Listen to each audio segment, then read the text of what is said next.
Hi guys! Once again, welcome back muli sa ating channel. Panibagong araw at panibagong reaction video na naman po ang ating pag-uusapan ngayon. Bago ang lahat, kamusta yung mga solid Kalingap supporters natin? Kamusta yung mga solid Jomcar fans natin? So I hope nasa maayos po kayong kalagayan and I hope masaya po kayo ngayong araw na to. Lalong-lalo na po yung mga OFW natin na palaging nakasuporta dito sa ating maliit na channel. Maraming salamat and mag-ingat po kayo palagi. So ngayon nga po guys ay meron po tayong panibagong reaction video about po dito sa ating Jomcar. So ito na nga po guys, Carla ay meron pa ring pag-alinlangan dito sa kanyang agum. Kumbaga, meron pa ring pangamba itong si Carla na nafe-feel niya ngayon. Kung ano man ito guys, mamaya ay ating pag-uusapan, mamaya ay ating bibigyan pa ng explanation, opinion. Pero bago tayo magpatuloy doon, please don't forget to subscribe sa ating channel. Paki-like and share na rin ang ating video para mas i-suggest pa yung video natin sa ating iba pang Kalingap supporters na hindi pa nakapag-subscribe sa ating channel. At syempre guys, sa ating suportahan ng ating ama ng Kalingap na si Kuya Bal Santos Matubang, Ate Edna Vlog in Kalingap Rab. Nandyan din po ang mga Keyboys, Kalingap partners, mga charity vloggers sa Pilipinas na tumutulong sa ating mga kababayang mahihirap. Huwag nating kalimutan. At syempre, yung mga kasama nating Kalingap reactors, suportahan din po natin. At dito nga po guys ay meron po tayong panonooring clip video. Dito po natin malalaman kung bakit may pag-alinlangan pa rin itong si Carla Bells. Panoorin na natin to. Gusto ka dito? Namiss pa naman kita. Ay kaso mali, ako na lang pala lilipat yan. Ito na lang din. Yun. Ay. Nakapagod ang araw. Gusto ang araw mo? Okay lang. Kala ko hindi ka makapunta at medyo late na eh. Alam ko naman sobrang busy sa pag-aaral pero punta ka. Ikaw, kamusta ka? Kasi yung pag-scout mga lockdown. Ayos Tsaka lang. huwag kang magpapabasta ng ulan. Yung gusto ka naman ng sakit ngayon. Grabe nun. Concern ka masyado sa akin. Okay lang naman ako. Hindi man ako masyadong nag-alala pag magkaroon akong sakit. Alam ko naman na mag-aalaga sa akin. Nurse kaya ako. Diba? Tabang silbing nag-aaral kasi kasi hindi mo i-apply sa akin, diba? Siyempre, huwag kang magigirap ng ganyan. Tsaka iba pa rin pag dapat healthy ka, diba? Pero ikaw kahit na nursing ka, kahit alam mo yung alagaan mo yung sarili mo, baka na masyado kang tutok na sa pag-aaral mo. Tingnan mo, kumain ka pa ba? Kung kahit mo na naman ngayon, ikaw baka hindi masyadong ilagay yung sarili mo. Kasi porkit nabibisa ako sa labas, pagbayan ng sarili mo. Hindi mo kasi ako inalagaan. Kaya, kumapait na ako. Di ba? Sorry na. Medyo nabibisi kasi ako lately. Kasi yun nga, kailangan balikan yung, alam mo na, beneficiary. Tsaka, di ba nasabi ko naman sa'yo, medyo may bago tayong business venture. Ikaw, tutok ka sa bash. Ako naman, sa balut box. Alam mo na yun, di ba? Yung sa bash balut box, butaso. Pinaghandaan ko rin yun. Tsaka para naman yun sa atin. Yun, sana maintindihan mo. Yung ginagawa ko naman to is para naman sa future natin, di ba? Oo ba? Pero pa namang maaga para isipin about sa future natin. Yan ka na naman Parang tuloy nag-aalangan kang yung sa future natin. Dapat positive lang. Para kumbaga nag-attract tayo ng positive energy. Inumpisa natin ngayon para sa future, ayun maganda yung di ba? Para sa atin. Siyempre, madami pa namang pwedeng mangyari. Yan ka na naman Parang every time na lang na pinag-usapan natin yung sa future, parang ako lang yata ang nagmamanifest Sorry na. Kasi ganun yung mindset mo.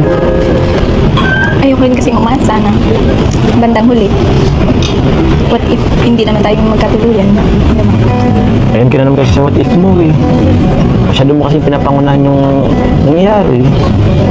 Dapat positive lang. Ayan mo lang yung mga narinig mo sa paligid mo. Yung mga issue. Yung mga kung ano-ano. Ayan mo lang yun dyan. Huwag ka masyadong paniwala dun. Ang importante, yung tayong dalawa. Yun dyan. Huwag ka masyadong paniwala dun. Ang importante, yung tayong dalawa. Okay? Masyado tayong seryoso ngayon. Tingnan mo nga, oh, it's Valentine's Day. Huwag naman natin isipin yun. Dito tayo para, wala lang, magsaya. Magpadaman lang ang pagmamahalan sa isa't isa, diba? Kaso, alam daw, may balloon, may flowers, may cake, may pagkain. Kaso parang may kulang pa. Anong kulang? I love you. Eh, ito naman, ba't tumango ka na naman? I love you. I love you too. Kulang pa rin yun.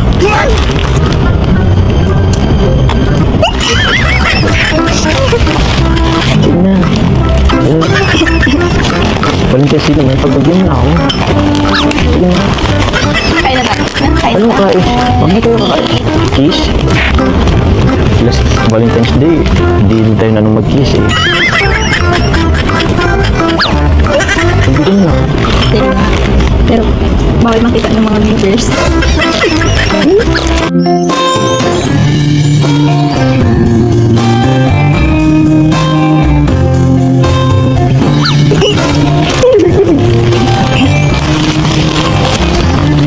Success. Bikin naman. So yun na nga po guys, no, alam ko napanood nyo na itong video na to. Ayan, uploaded po ito sa YouTube channel ni Kalinga Prab. So sa mga hindi pa po nakapanood nitong episode na to, abay, panoorin nyo na po.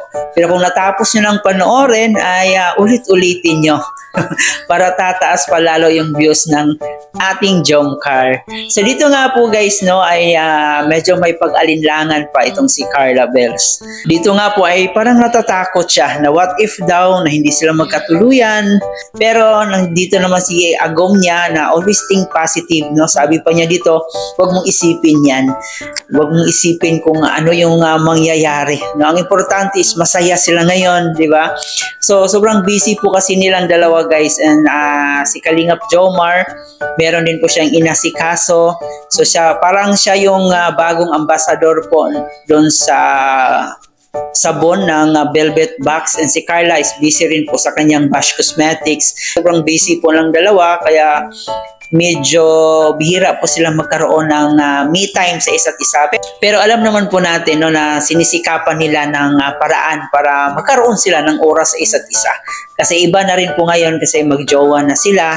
Kaya mas maganda pa rin po talaga na merong me time sa isa't isa, no? May bonding para mas magkaroon pa sila ng oras sa isa't isa. At syempre guys, naiintindihan naman natin si Carla kung bakit meron siyang pag-alinlangan dito kay Papa Joms, kasi masasabi naman natin na hindi natin hawak yung panahon. So maraming pwedeng mangyari.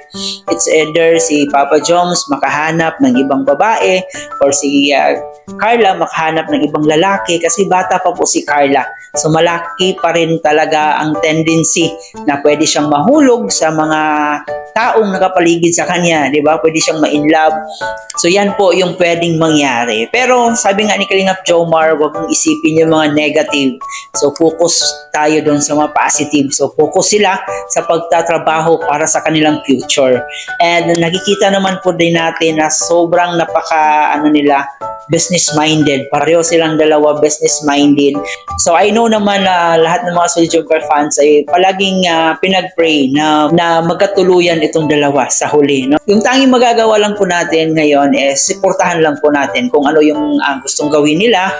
So kayo ba guys, kung kayo ang tatanungin, ano yung makukomment nyo, ano yung masasabi nyo, i-comment nyo po dyan sa ating comment section.